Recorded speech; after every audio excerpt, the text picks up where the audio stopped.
All right. Hello, everyone, and welcome to another episode of Longley's Line Podcast. I'm your host, Stephen Longley, coming to you from the Lightstyle Studio. Today, my guest is a very special guest that I'm sure you've seen around town if you're driving anywhere, really. You'll see the billboards up. Mr. Jeremy McGuigan. Hello. Thank you for being here. Thank you for having me. This was a long time coming. Yes. You know, back before studio existed, we were talked about doing stuff like this. So I'm glad I was finally able to make it. Yeah, and now we actually got you to where you're on camera. On camera. Instead of the one where we've got computer monitors in between us, and I just have to kind of move everything around. Although this is my bad side, we should have switched places. That's probably smart. This is also my bad side, so maybe that would have been smarter to That's start. all right. That's all right. So before we really get started, give all your socials where everybody can find you so people can follow you. Okay, hold on. I'm going to steal this. I just gave you a little piece of swag. It's got all the socials on there. It won't let me mess it up. So we got my Instagram. Wait, my wife sets all this stuff up, so I got to make sure I get it right. My Instagram is at Last Resort DJ Jeremy. My website is Last Resort DJ, and my personal website, because I do stuff other than weddings, is just jeremymcguigan.com, spelled like that. Spelled like, just like that. Just like that. So I did not mess up the bandanas. Perfect. And if you want to follow him, you can get all this fun merch. You Merch. see all this? We've got merch. I would have never thought I would be at a place in my career where people would want merch, but they do, and it's awesome, and it's hilarious because, you know, I buy the stuff for me. Yeah. I love the hats. I love all that, and then I'm wearing them, and people are like, where can I get one? I was like, well, crap, I guess I better order more.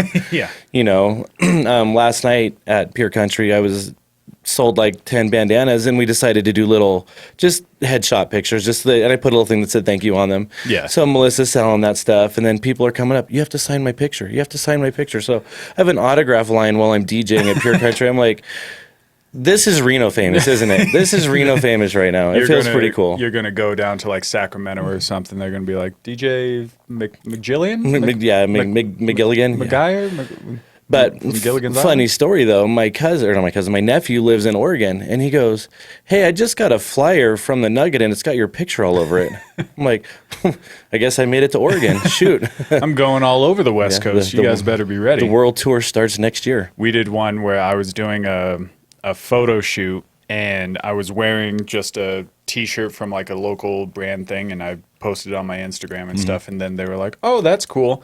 And they used that for their ads. And I was like, nobody told me you guys were going to use these for your ads. Maybe shoot a little something my way. So I got a free T-shirt. There you go. Hey, that's worth it. I was like, I'll take free. As long as you're not turning everything into diamonds. Yeah, well, I am now. I know. It's, but I go under Dave for that moniker. So, you know, I don't get bombarded by my real one. There you go. We were talking, if you guys don't know, check out the Diamonds Casino commercial. It's on every 10 minutes. If you have Spectrum cable, because that's when I did it. And we were talking, if this does get picked up and they want to do more and Diamond Casino likes it, then we were talking about doing exactly like that, where I'm just walking through the casino, and as something happens, I grab a quarter and I like fling it at somebody, and they catch it and it's a diamond. Or somebody's like smoking a cigarette and I'm like, is that right? And I touch it and they're like, hey! That's amazing. Keep walking in like a diamond suit. So enough about me. Enough about you, yes. Where are you from originally? Reno, born and raised. Reno, born and raised. St. Mary's Hospital. Really? Yep, Just right down the over road. here? Yep. Yeah. And you've just been Yeah, cooking never it ever since. Never really had any ambition to ever leave, and now obviously with the roots we have here, and damn, it's hard to start a career, and we're actually finally. I mean, we've been doing this for a long time. I started my DJ business in 2008. Yeah. But I DJ'd at the original Rodeo Rock 20-something years ago. Oh, wow. So, you know, but now it feels like we're finally getting traction. So it's like, well, I don't want to leave now. I'm like, Yeah. I'd have to start all over somewhere else and probably get a real job. Right. No, that's not for me. So. Real jobs are not the Yeah, no. business. That's not Especially where you have to answer to a boss. And now this one, you're kind of your own boss. I get to do what I do. So, and obviously, you know, weddings as well. So we have a pretty good wedding season here with Tahoe right up the road. And Yeah. all that. So yeah, but born and raised in Reno, and if we ever leave Reno, we're gonna go someplace that doesn't have winter. Yeah. Florida, I've Hawaii, always said that. Southern California, you know, Vegas even. Well, Vegas is starting to get snow now. I know. There's still cold out there, which doesn't make sense. Thanks, global warming. Yeah, I know. It is a nightmare. But Yes. when you were a kid, was music always kind of what you wanted to get into, or did you have a career path that you wanted? You know, when it's you were a funny kid? because no, music, I always knew I wanted to be an entertainer. And I always liked making people laugh. I always liked being the center of attention. I mean, I didn't even realize it when I was a kid, but my whole Yeah. goal in life was to make people laugh. But growing up, I listened to Weird Al. Yeah. You know, that was my jam. Yeah. We were playing DJ trivia the other night, and Lola came on, and I wrote down the answer as Yoda because I didn't know the original song. I knew the Weird Al song, so Yeah. I always knew that that's what I wanted to do. So I had ambitions. When I was like 21, 22 years old, we actually had a full stage magic show that we did. We put it on. We did it at the Reno Hilton, GSR now, for like some fundraisers. We did 3 dates for Worcester High School fundraiser, sold out all 3 dates. And then it kind of fell apart because the magic show's a lot of damn work. Yeah. You know, and I was like, well, if I can't do that, you know, maybe I could be in a band, but I can't sing. I can barely talk. Right. So when I was a line dancer at 22 years old, 21 years old at Rodeo Rock, the line dance instructor goes, hey, we don't have any DJs right now. Do you want to do it? We can't pay you. And I was like, but I get to be the DJ at the hoppinest nightclub in town? Hell yeah. Why not? So he trained me, took a few weeks, and then I worked basically for 7 months for free as the DJ for Rodeo Rock, but I was also spending $300 a week in bar tabs. Yeah. So I was like negative money, Right. you know. So finally I went to them. I'm like, you got to pay me a little bit. So they put me on for minimum wage, and then shortly after that, the place closed down. But because of that experience, I was able to start our wedding business because not only learning the line dance at 11, 12 o'clock, once all the country people left, it rolled over into a hip hop nightclub. Yeah. So we had another DJ that would come in, but I would sit back and watch him, and he would mix records. Okay. So he'd go, okay, I'm playing this song now, and I need to get to this beat, but I need these 3 records to do it. So he'd put this one on, and this one on, and this one on, and get, you know, so it was that one continuous beat that you get at the club. Yeah. Now they have software that does it all, but it helped me understand the feel of why music works, you know, Yeah. to go up and down and do the ebbs and flows of the emotions of the night. Yeah. Like you realize how, if you can't just stop and then Right. go to the next song, you have to make sure that things It's are blending and smooth, going well. and the beats are close, and you know, like when I was teaching my wife how to be a DJ, you know, I tell you know, you got to find that groove. Yeah. Somebody requests Love Shack, you need to find 3 other songs that have that same feel, or you're going to lose the crowd. Yeah. You know, and a lot of people and a lot of DJs nowadays, I think, struggle with that, and it's not an easy thing because you get random requests, and it's like you got to find a place where that fits into this big puzzle that you do every night. Yeah. You know. Like you can't just sit there and go from Thriller to Metallica or Right. something. Or Unless if you're you really good. find a way, then you can. You Yeah. gotta But, figure like, out the ebbs and flows. Yeah, of it. one of my favorite transitions that I do at weddings and stuff is go from like Billie Jean to Lady Gaga Just Dance because it's almost the same tempo. Yeah. You know, and you can just do like a beat mix or whatever, and it's pretty seamless. But you know, you trial and error, and you can't be afraid to put yourself out there to do that kind of stuff. Yeah. At a wedding that they're paying, you know, thousands of dollars for, and it's her day that she's dreamed of her whole life. Yeah. I'm gonna try this. Hold on, you know. Yeah. Like everybody just hang on to your horses. Right. This is about to happen. It's gonna happen. So when you know you're younger, you kind of figure out you want to do entertainment, and then you have your magic show.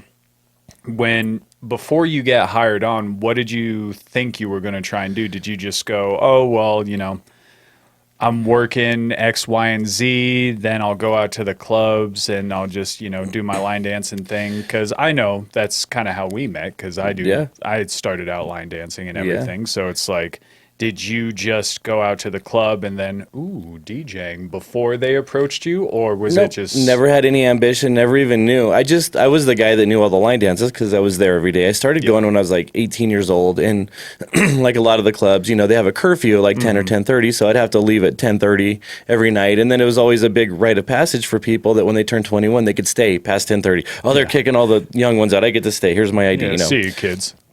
So yeah, it was a couple weeks after that, maybe even a couple months, and he approached me and said that. I didn't know that they even needed a DJ, but it was the line dance instructor that was DJing, and he goes, well, I'm a line dance instructor, but, you know, we got to keep this place floating. So I did that, and like I said, I did it for, I don't know, a year and a half, whatever. Yeah. And then that was pretty much it for DJing for a long time. And then in 2008, my brother was on the wrong side of the housing bubble. Oh, okay. The one where the mortgages were all going to, the bubble mortgage, whatever it was, where they were going to inflate or whatever. So he goes, well, if we could have a write-off or two, then I could save my house or whatever. I'm like, well, I kind of know how to DJ still. Let's start a business. Yeah. So we were thinking of names for our business, and Jason and Jeremy DJ Stupid. Everybody goes by Golden DJ or Platinum DJ. Yeah. So I was like, well, that's not going to work. So I'm like, honestly, if anybody hires us, we're going to end up being their last resort. I'm like, that's hilarious. So once we stopped laughing, I designed the logo. We threw an ad on Craigslist. Last resort DJ for your wedding, $80 an hour. I had no idea what to even charge. Yeah. And about 2 weeks later, a lady contacted us, and she goes, that sounds great. I'd like to book you. Where's your contract? I'm like, we don't have a contract. What do you mean? So we ended up going on some guy's website in like Ohio, and I ripped off his contract, and I took his logo out, and I put our logo on and sent it to her. And then she goes, well, how do I give you my music? So I went to the same guy's website, and he had like wedding forms. Okay. So I ripped off his wedding forms, changed the logo, sent them to her, and she sent them back, and it's like music for processional. I don't know what that is. Yeah. Music for recessional. Don't they do that at funerals? Yeah. I had no clue, so we had to look it up. So we're 2 days before our first wedding ever. She's paying us $80 an hour, which by today's standards is really nothing. But I'm like, back then, it still was paid gig. Yeah, it was good for us because we were working for $15 an hour, so $80 an hour is awesome. So we're 2 days before the wedding, and I'm on Google. How do you DJ a wedding? How do you do? When do you do the money dance? When do you do this? When do you do that? This was back in like 2008, 2009 when Google. Yeah. Didn't help a whole lot. Yeah, MP3s weren't even really a thing at that time, Yeah. So we had the library that we had. We were kind of limited. One of my brother's friends gave him one of the first iPods with, 2 gigs of music on it. And it had a lot of the hip hop stuff. Yeah. So I remember we had somebody come up and ask for Flow Rida. And I'd never heard of him. I'm like, right. What the hell's a Flow Rida? Yeah, so I'm looking at it, here it is. It's under Florida. True story. So then, Yeah. that was when Low or whatever was really popular. But we got done with that wedding, and she ended up writing us about a 2-page review, just glowing. Nice. Amazing. I'm like, well, shoot, maybe there's something here, Yeah. So then we started doing weddings, and then about a year and a half, my brother bailed out of it. Sure. And then Melissa took over, my wife, and my stepdad was working at the Nugget, and he goes, hey, we're opening up a Gillies, and they're looking for a DJ. Put a bio together. I was like, okay, it's been a while, but so I put the bio and got a call for an interview. Mm-hmm. And the guy, he's kind of a rocker guy, long hair, curly hair. I didn't know him from Adam. He's 20 minutes late to my interview or whatever, and so he's in a rush, and he starts asking me these questions.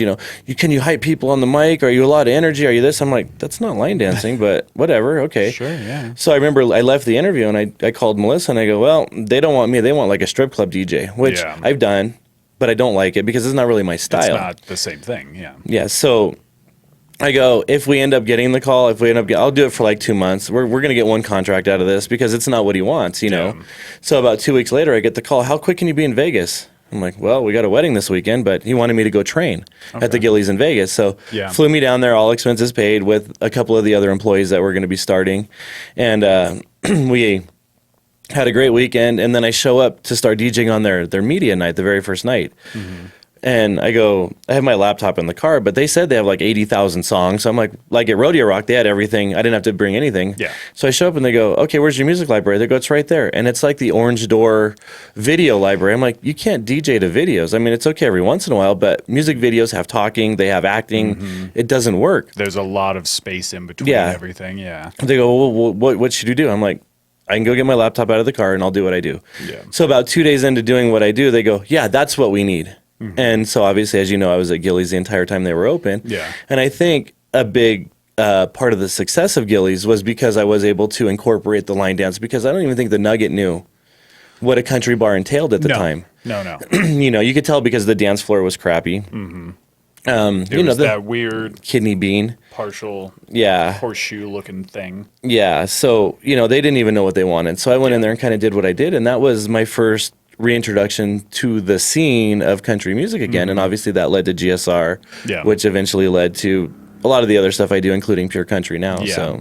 And then especially with the Gillies that we did have here, if you go to the Gillies that was out in Vegas, that one is its own entity. Yeah, it's huge. It's its own thing. And then you go to the Gillies here, it's one of like another restaurant that's next to there. You just kind of walk in, it's got the bar, it had the bowl, it had everything there, but the main part was not the dance floor. Yeah, the design Which if you failed. go to the Gillies that was out in Vegas, it's the dance floor. Right. That's where everybody wants to go because everybody's dancing and you go out there, you've got to, shoulder shrug your way into there because everybody's out there. Yeah, and that's the secret to the success of a country nightclub is it has to be about 80% dance floor because that's why people are there. Like you said, you need a place to sit, you need a place to rest, but the show is the dance floor, and they were kind of working against themselves at Gillies because the freeway's right above where it was at, so they couldn't go up. They had to go down, and it's very expensive to dig that deep into a building. Yeah. So they had to do what they could do with the budget that they had, and they made the best work. But,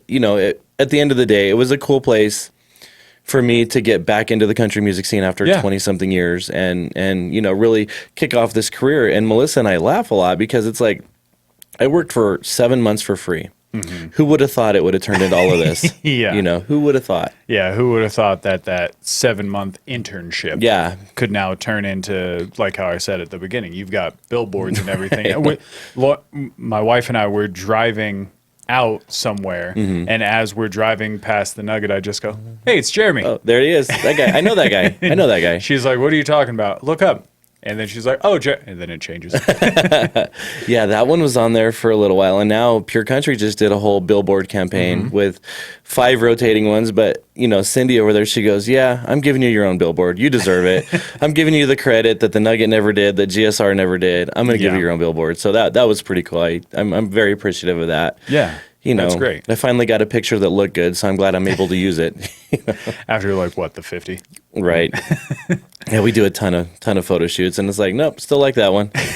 It's always the one that you pick out that they're like, let's use these ones. You're like, no, I want to use these. Yeah. So to kind of jump back, while you were saying there was that little hiatus in between, what were you doing in between there? Did you also kind of dabble in DJing? Did you do like kind of how we were talking earlier where you had like finding a real job, quote unquote? Like, what were you doing in between there? It was basically just like warehouse work. It was, just a regular job, living a regular life. But every once in a while, probably once every couple of years, because it was probably a 10, 12-year break. Yeah. So every couple of years, I'd have a friend. Hey, I'm getting married. I don't really want to pay for a DJ. I'll do it. So I show up to a wedding with house speakers, Kenwoods that are sitting on the floor, wood box, like from the 1980s, 70s, 2 CD players that you would use in your bathroom as you're getting ready, and a small mixing board, But it's like they weren't paying anything, but I knew what I was doing. But we were still obviously mixing off of CDs and getting all that. So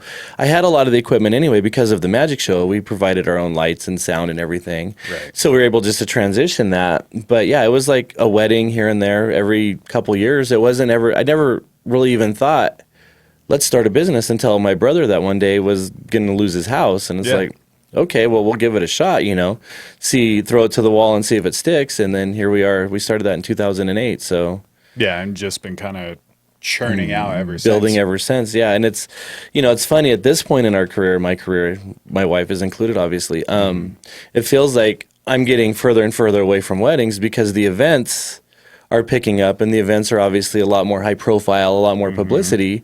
So it turns out that she ends up doing most of the weddings now. Yeah. And I do that. We just got booked about 2 months ago. We're going to go to Louisville, Kentucky, and do a couple of dates for a guy that saw us at GSR.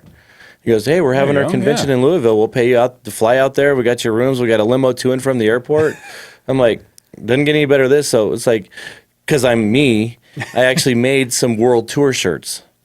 They look like concert shirts, and it says, the Not Enough Dates World Tour. And on the back, it has Pure Country, Louisville, Pure Country. It's just... But the funny thing about that is I wore it to Pure Country one night. 5 people ordered them. I'm like, I made this for me. And so I gave them to them. They go, "Well, you got to sign it too." I'm like, okay, so sign it for them. And you just kind of do the little squiggle. Yeah. Like, is that a J? What is that? Well, the funny thing is about my signature, I used to joke because in high school I wanted to be the magician. I wanted to be David Copperfield. Yeah. So most people were learning stuff in books in high school. I was practicing my signature. I can actually, if I do my signature just right, it actually looks like it says magic. Really? Yeah. So it's like, almost like Jeremy Magic or whatever, but because of the way it works. And I still sign it the same way. But I'm like, I told Melissa just the other night, because we're signing these pictures for the people over at PC. I'm like, well, I'm glad that my high school education is finally paying off. I'm using my signature. I'd like it too if somebody gets home and they're like, yeah, Jeremy said, who the hell is Jeremy Magic? Jeremy Magic, right. I mean, it's very scribbly, but yeah. Well, a lot of the signatures that are going on nowadays, like, I have my kid sit there and sign she'll sign anything, but it's not a signature. It's all just the normal letters. Right. So you can read everything because they don't teach cursive anymore. Right. So actually having a signature is something. Yeah. And it's funny you mentioned that. Hang on to. Because like we did brochures and stuff for our business, and one of the templates that we were following, the back said a thank you from the owners. So it had their signature. So I signed mine. I gave a sheet of paper to Melissa. I'm like, you need to sign this so I can scan it. And she goes, how? I'm like, you're 30 years old and you don't know how to sign something? She goes, I've never had to. I just write my name. I'm like, I'll make it look like a signature. So I signed hers on there. So if you ever get a brochure from Last Resort DJ, you look at the back, those are both my signatures. It's both yours. One's Jeremy, one's Melissa. I just changed the slant a little bit to make it look, because she's 30-something years old and she can write cursive, I think. I've never asked her, but she's right. She's 10 years younger than me, so she's right at that generation. Yeah. Where they were phasing it out. Yeah, well, I turned 30 this year, and I've still done cursive my entire life. So when I started doing it, my S and L both look pretty similar. Not a plug for Saturday Night Live. Or is it? We know you're listening, Lauren Michaels. Right, we got you. We got you. Oh, come on in. Because I listen to all kinds of different podcasts where everybody does a Lauren Michaels impression. Oh, okay. And it's just like, oh, why don't you come and do this? So I listen to all of those, and like Chris Farley's my man. Yeah, I love Chris Farley. I sit there and I'll listen to, because it's a fly on the wall. Not plugging for them, but I will, because it's Dana Carvey and David Spade. Oh, okay. So they did a tribute episode for Chris Farley, because it was, kind of the anniversary of his death. Right. So they had a bunch of people come in and talk about, stories that they had from Chris Farley, and I'm just engulfed in work. Like I'm hammering a box in, and I'm like, this is awesome. Right. Like I'm just listening to it. And they're telling all of these different stories, and it was like, oh yeah, Chris inspired me to do this, and he inspired me to do that. And I was thinking, he was a big reason why I really got into the acting portion of things. Absolutely. Because my dad, when I was growing up, he had a business in California, and we would travel back and forth because, it would be summertime or something. So I would go down and stay with him, or then my sister would come down. And like my parents weren't divorced, but he had a business down there. Okay. So every now and again we'd go and hang out in the summertime. And there was one time we're sitting there hanging out. He goes, do you want to watch Tommy Boy? I'm like 8, 7, right. What is that? Like that? And I'm like, what's Tommy Boy? And he goes, it's Chris Farley. You know, the big guy that we've shown you a few times? I'm like, all right. So I'm sitting down on the floor and I'm just starry-eyed watching this entire thing. Just, this is awesome. And then when, Big Tom dies, spoiler alert. Right. I guess. Is it a spoiler? Does he really die? He dies. Tommy Boy 2. Big Tom's back. Big Tom's comeback. Played by Patrick Swayze.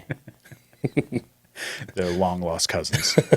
And so I'm sitting there watching it, and I'm getting just so engulfed in the movie, and I can't pull myself away. Like Big Tom dies, I'm crying. Right. I'm just watching it the entire time. Like, I feel like that was the time when I said, I want to do that. I want to do acting. Yep. I think this is how I'm going to get into it. And then I've just, anytime something Chris Farley comes up, that's all I go into. And I listen to stories. I listen to anything that comes from it. Like, anytime it comes up. And one of the big takeaways from Chris Farley, as you watch him, you realize he's always on. Yeah. There's never a dull moment. No. Whatever character, I mean, I don't know what he's like in his home life. Don't really care what he was like in his home life. But when a camera was on, he was always that big guy, over the top, everything. You watch him on The Tonight Show. And he'll break the table on the Tonight Show. He'll do his shtick, and that's one of the things that's so hard to do in entertainment is to be on when you need to be on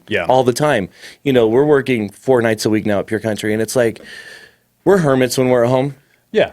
But when we go to work, it's like we got to be on. We got these people that are, want us to be here. They don't care if we're having a bad day. They don't care. That's not what it's about. It's about the entertainment factor. And I think Chris Farley was always top of his game at that because no matter where you watch him, he would make you roll. Yeah. Laughing. It was hilarious. Yeah. And the worst part about it is he always had that kind of stigma in his head. It was like, oh, it's just fatty fall down. Right. And then you look at it now, like 20 some odd years later, Yep. and everybody will sit there and watch a Chris Farley movie and be like, this is the best thing I've ever seen because he's giving his all. The entire time. Even if it was fatty fall down good. Yeah. Or like the Chippendale scene. I mean, he was really trying to dance with Patrick Swayze, and that's what sold it. He didn't phone it in. And I'll be honest, he stood up Patrick Swayze a few different times. Like, just because you've got those muscles. No. Yeah. He's sitting there doing the worm and going crazy. Yeah, and for a big guy, I mean, long live Chris Farley, man. Chris Farley's the man. I love Chris Farley. Cheers to Chris Farley. We're out. Do you want a little bit more? Nah, I'm good. Like, it's still kind of early. I got to drive. So, to go back, you've kind of established now a career. You've fallen into it to where you got hired on for the job. Now you're doing it more full time. Aside from what you said with the Louisville, Kentucky, what kind of stories did you have where you kind of thought, oh shit, this is now what I'm going to be doing for a living? Did you have any of those after Gillies, during Gillies? Was it kind of in between there? It's funny, and I think this is true with a lot of entertainers. Sorry, a little congested, but it's okay. It's starting to be spring. Right. With a lot of entertainers, there's a lot of insecurity too. Yeah. I'm as old as I am in life right now, and I don't have any kids because I never thought I would be responsible enough to have kids. So I'm doing this today. I don't know if I'm going to be doing it tomorrow. Yeah. But I do everything I can to make sure of that. But it still seems surreal to me because it's like, this is my job. And one of the things that's always been a stigma is from when I was a little kid, my mom and everybody's like, we'll never get a tattoo below your sleeves because if you ever want to get a real job. Right.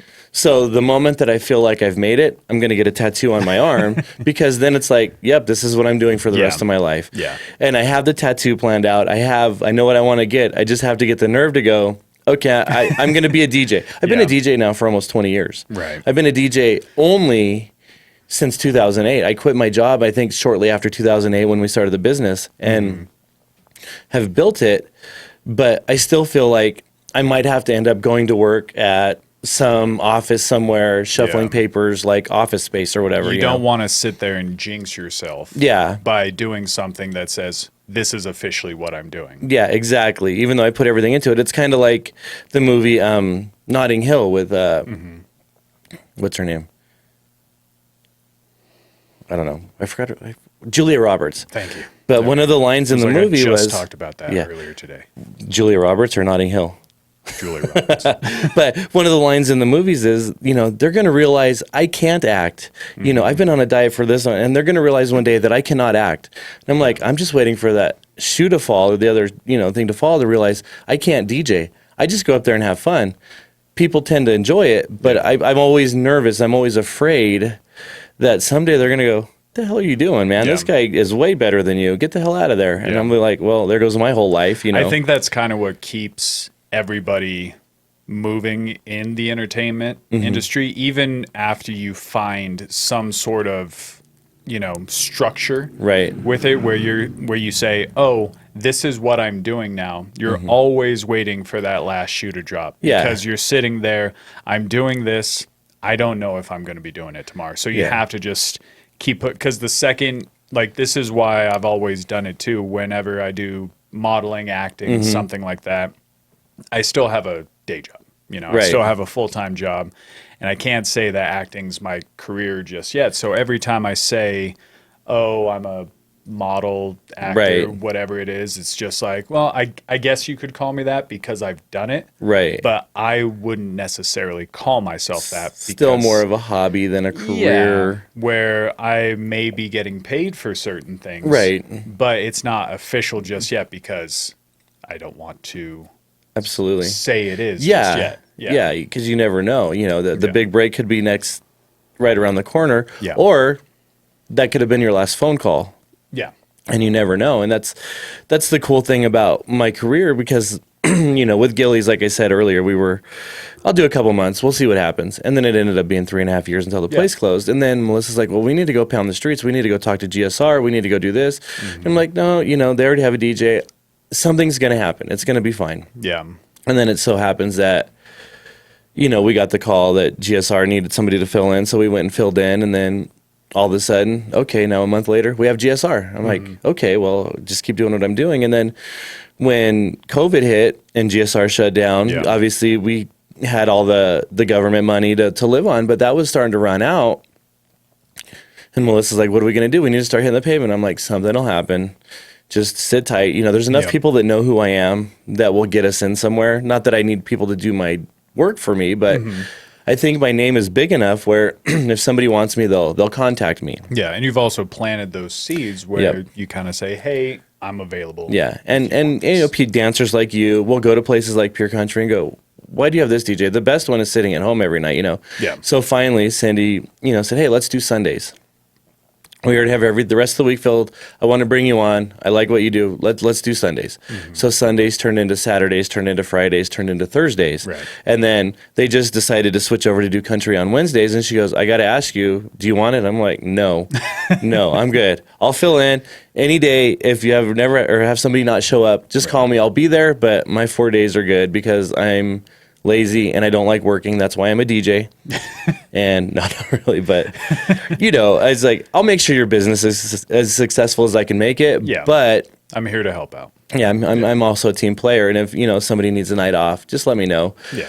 But yeah, I still, you know, Pure Country could go away tomorrow. And then it's like, got to go get a real job. But we still have our wedding business that is still doing good. But, you know, because we don't push it as much, it's all word of mouth. It's all just, you know, whatever. And we're still doing 20, 25 weddings a year, Sure, which we could ramp it up, do some advertising and get right back into it. We still have our photo booth, you know, that we rent out occasionally and stuff. But And if something still comes up, like the last time that we were at, you know, Pure Country, we came in and it's just, we showed up early right. and thought that would be the saving grace. And we showed up and it's still shoulder to shoulder. Like people are still coming in, having a good time. We were, you know, just kind of hanging out on the balcony and watched people were still coming up to you and talking and having a good time. It kept the flow really going. Yep. And I think that's kind of a positive message for, you know, yours when it's still thriving, you know, with housing market,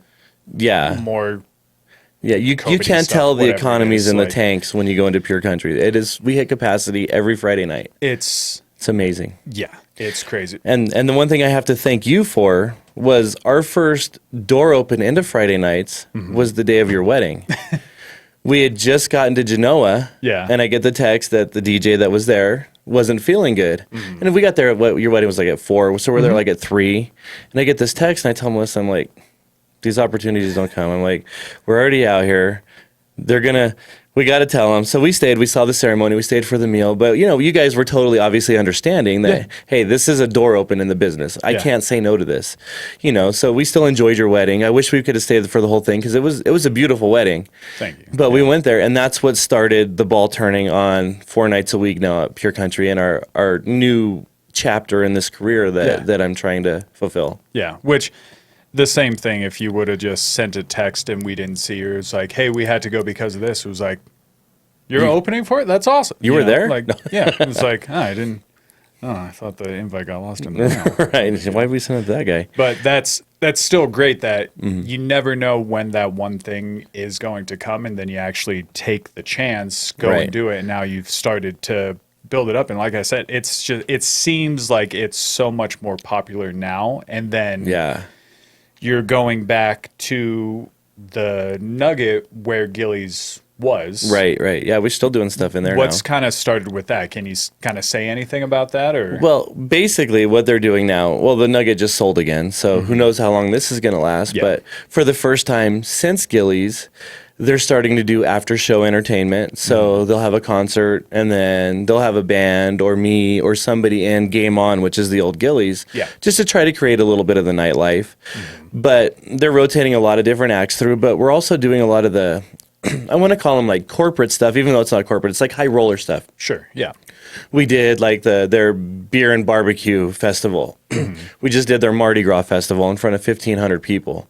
They put us in their big ballroom. Yeah. We just booked a luau. Oh. So, because of what Jamie G started at GSR and the Daisy Duke Dancers, I still keep that as part of my portfolio. Yeah. So the Nugget calls and they go, "We're doing a luau. Can your girls dress up Hawaiian?" I go, "Yeah." They go, "Can you do a luau?" I said, "I have a Hawaiian shirt and music. Sure. What do you need?" Yeah. I'm not going to put a pig in the ground, but I will definitely give the atmosphere. So Yeah, I've got plenty of Hawaiian shirts at home. Right, Don't worry. exactly. Yeah, I'm all over that. So, we're starting to get some of that, and those are cake gigs. But like for the luau, the weird thing about that is that it's on June 16th and 17th.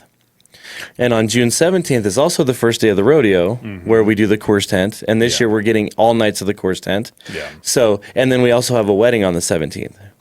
So we have a wedding, the luau, and the Coors tent.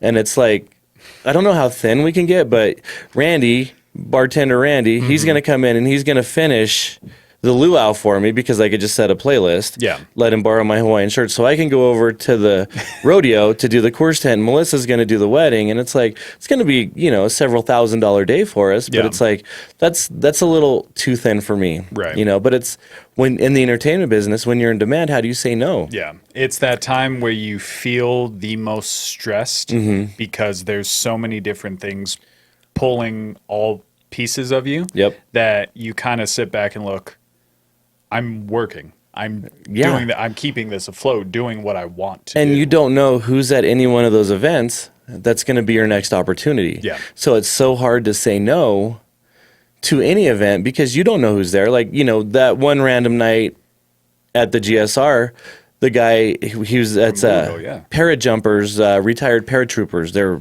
jump out of the airplane or whatever. And they saw us, they loved what I do, and they want to bring me to Louisville, all expenses paid. They Yeah. give us a stipend for dinners. And so the only thing I did, I said, well, I'm not going to charge a lot, but I just want my wife's plane tickets covered. Yeah. So we're basically got a free trip to Louisville for a few days, and then I've made probably $100 off a world tour shirt. So there you go. You really can't go wrong No, there. no. No. Well, so you've got everything going on. To kind of ask the generalized question here, what's next for you? Are you really looking into the future right now, or is it kind of just you're sticking with the present and just rolling with what comes for you? I will never turn down an opportunity. If I were to plan out my life, my ultimate goal, what I think would be the coolest thing, would be to do what I do and then have somebody higher up see me and go, hey, we have like a 30-minute segment to fill before the opening act on Luke Bryan's tour. Can you come just DJ on stage for Right, 30 yeah. minutes and just hype the crowd? Yeah. And go on tour and do something like that. That's what I would like. I think that would be awesome. Yeah. I could bring, our Daisy Duke dancers. We go out there, play Sweet Caroline, get, 20,000 people to sing along. Yeah. We've been to shows where they've had DJs that did that, and I thought I could do that, you Yeah. know. I've never been on a stage that's too big for what I can do to this point, but I want to keep exploring until I find that stage Yeah. that's too big. Yeah. A lot of people obviously get intimidated with big events like that. But, I got called the first year we did the Rib Cook-Off. I was on a stage, on the side stage at 9 o'clock at night in front of 2,000 people. That was before GSR, and I didn't have the Daisy Duke dancers. So it was probably the coolest feeling of my life, but also the most alone Yeah. and desolate because it was a full-ass stage. Yeah. And I'm up there in shorts and, a shirt with just a laptop trying to make these 2,000 people love me. And they did, and we got some cool pictures and video and all that. Yeah. But it's like, I don't know, put me on a stage and I'm going to do what I do. Yeah.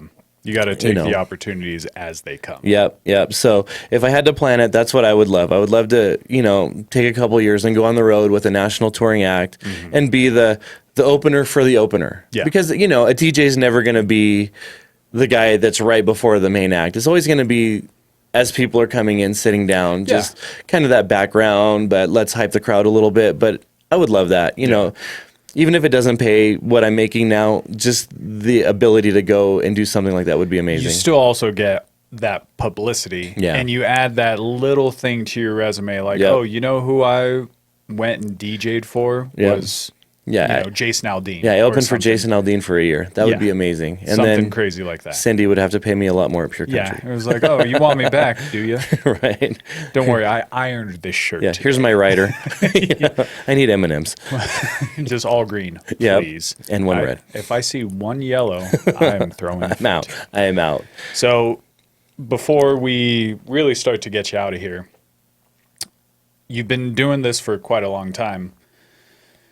Do you have any stories of any sort of craziness, coolness, like maybe like as you're DJing something, a celebrity comes in and you hang out with them, or something happens and all of a sudden, lights go off, balloons drop. Like, do you have any stories that kind of stick out in your mind? I have 3 of them. Do I have time for 3 of them? Let me hear them. Okay. So, story number 1 was when we still do weddings, but Cal Neva up in Tahoe, the room got really hot in there in the summer. They didn't have air conditioning because it was an old building. Sure. So this is my wedding story. We had a few brides in there that were so hot, and they had a big swamp cooler that was right next to us, and we're doing our thing, and instead of doing champagne toasts, they did Patron toasts. And they finished the bottle. Yikes. So bride got a little warm, and she decided to cool off her nether regions, and she lifts her dress up. She's not wearing underwear. And me and Melissa are standing there with her right there, like, as far as we are, just cooling her cooter. We're like, what the hell's going on here? And then like 10 minutes later, she's dancing. She falls on the dance floor, legs straight up in there. Her kids are right there. Grandma takes the kids out of the room. Yeah, everyone's having a good time. Yeah. So, same wedding. One more little quick story about that. We're getting ready to do their first dance. I go, do you know where your husband's at? She goes, I don't know, probably in his room doing F and blow. It's like, so he's up in his room doing cocaine during the first dance? That's cool. And then like an hour later, he gets arrested for kicking in windows in the hotel. There you go. So the that's kicked that. in. Yeah, that's that so one. We had to kick out those windows. And then story number 2, we were performing New Year's Eve at the Nugget. And when I'm dressed up nice, I look like Dan from the Dan Band. Right. We get that a lot at weddings. Your Dan, play the song, Total Eclipse of the Heart. Well, it just so happens that he was performing there the same night. Oh. So Gillies is closed, Game On is open, and they're doing dinner. It's actually still the restaurant. So we walk up to Game On, and the manager comes out because she was the manager from Gillies, and she gets pictures with us, and we go to the bartenders. We're chatting with them. I have a little entourage because everybody knows me. Yeah. So we're sitting at the small bar over there, and this lady comes up and she goes, "Oh, I saw you on the billboard. I want to do a shot with you." All right, cool. So she buys us a shot. We're doing shots. Yeah. We're chatting with her. Like 10 minutes into the conversation, she goes, "I just got to tell you, I love the Dan Band." I'm like, I'm not him, right? She goes, "No way." I'm like, "No." I said, "We're actually performing in the lobby. He's doing the showroom." "No way." So she goes, "You have to come get pictures with my table anyway. Everybody thinks you're him." Yeah. So we go. And as we're posing for the pictures, I'm like, "Make sure you tag him, #fraud." So then we finish the little picture section. We go because we're getting ready to start. And I look up and he's walking by. Dan is walking by in the casino. Mm-hmm. So I go, "Hey, effer," except the real word, And he looks over and Melissa's like sheet white because I just called this guy out, called him an effer, He looks, I'm like, "I just got to tell you, I've been here for an hour and I've had to take 13 pictures and sign 4 autographs because people think I look like you." And he goes, "I could see that. You're more symmetrical though." So we actually ended up chatting with him for like 10 minutes, which was kind of cool. Yeah, that's pretty cool. And then one of the coolest stories that I still tell, this is number 3, if you're keeping track. Our first year at night in the country, we were doing our thing. We have a huge party out there. We're not going this year, but we get like 7 campsites, do our whole dance party after the shows. Yeah. So was doing my thing. We were playing Nothing But You, the line dance by Leaving Austin. Mm-hmm. And I'm up on my little stage, and this girl, I've never seen her before, she comes up with some dudes on FaceTime sitting on a couch. And I'm like, "The hell is that?" And she goes, "It's them. It's Leaving Austin. They didn't know there was a line dance to their song. It was their cousin." And she was walking by our camp, heard the song, looked, and the whole dance floor was full of people dancing. So she had to FaceTime them, run up and show, this guy's playing your song to this line dance. As they're just sitting on the couch. Yeah, somewhere, wherever they're from, North Carolina, Nashville, whatever, and they had no idea there was a line dance to their song, and they learned it at Night in the Country with what we were doing, which I'm like, that's a cool story. I mean, it could have just been her dad and two brothers, and she could have been full of crap, but why would you do that? So yeah, why would you actually, especially like leaving Austin, not a huge band, but a lot of people kind of know who they are. Yeah. So then the fact that somebody's walking by, like, this sounds like my cousins, they're doing a line dance to this song, and then actually, and it was right when that line dance had hit his stride, so there was probably 80 people on the dance floor. It was hopping. Yeah. And, she was glowing and they were glowing and I was a little drunk, but, I saw them on there, kind of waved to them or whatever, but it's so loud. And then she was showing them the whole rest of the dance or whatever. So that must have still been a cool feeling for everybody. For everybody, yeah. For me, I got to play it. They got to learn there was a line dance to their song that was actually popular. Yeah. And, I wish I would have got her info because it would have been cool to could actually make contact with them and maybe do something with them. Yeah, but in the moment, it was a cool moment. Probably one of the cool moments, definitely of Night in the Country. Yeah. And just of my career because it was I got to show a celebrity that they were popular. Yeah. How cool is that? Leaving Austin sees, my song is actually picking up traction. In Reno. Over in Nevada where nobody thinks about it, and when Leaving Austin hears it again, which we know that you will. Yes, and watch this podcast. We know it. So when they hear it again, they're going to be like, this is cool. And then a DJ is actually sitting there playing my song, knowing that there's going to be an actual line dance coming to it. Yep, absolutely. So that's just awesome. Yeah, it's pretty amazing. Really cool it's stories. Little feathers in the hat as you go along. Try to make experiences, and that's what I have told Cindy at Pure Country. I'm like, my job is to have everybody in here have an experience that's favorable that'll make them want to come back. Even that guy over there that doesn't a line dance, if I can call him out, if I can do something to make him feel special for being here, then he's going to come back. Yeah, then he'll have a good time the next time he comes here because the DJ kind of knows me. Yeah, he shouted me out or he made fun of me because I dropped a girl or whatever, So that's my job, though. At the end of the day, my job is to give people experiences, memories, and something to tell somebody about, stories, something to take home. Yep. And then know for future and come out and want to come see you again, which we all do. And we'll get you out of here now. If you guys want to see Jeremy, you'll see his billboards all over the place in Reno. And then before we actually do get you out of here, go ahead and give all your socials again. I think I have them memorized. So Facebook, just my name. You can find me under DJ Jeremy McGuigan, or Reno Country 4-1-1 is the one that we do for our line dancing and all that. My personal website for anything other than weddings is jeremymcguigan.com. And my other website for weddings and everything else is lastresortdj.com. If you missed that part, go back and listen because that's when we explain how we got the name. It'll be at the front. You guys will know. Instagram is Last Resort DJ Jeremy. TikTok, I think, is Magical Jerky. Don't ask. That's for another podcast. We'll talk about that next time. Yeah. And obviously Facebook.com. Just look up Last Resort DJ as well. All right. Perfect. Thank you. You guys heard it here. Go ahead and follow him. Follow us on all of our socials as well. Stephen Longley on mine, Longley's Line Podcast. We do have a TikTok, I guess. I've got Instagram, all of that. Go ahead and follow us there. If you guys want to send an email, we also have the email at longleysline@gmail.com. And remember to follow the studio here as well at Light Styles Studios. And we'll see you guys next week.